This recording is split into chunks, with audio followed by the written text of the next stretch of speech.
Двоцифрена инфлација е присутна во нашето секојдневие, па секое влегување во маркетите носи ново изненадување. Што се е поскапено у маркетите? Се е качено. Се што постои се.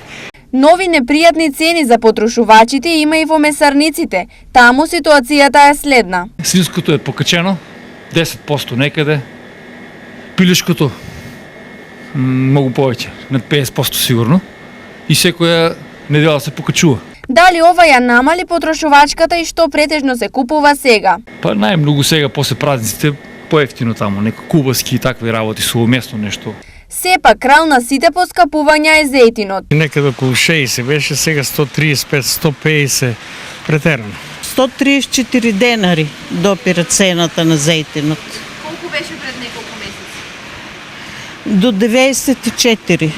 Горивата влечат многу пари од буџетите и возењето станува неисплатливо за никого. Работите си течат, него со загуба работиме. Во време кога животот секојдневно е се поскап, а за се повеќе луѓе трошковно неподноснив, основното прашање е како да се преживее.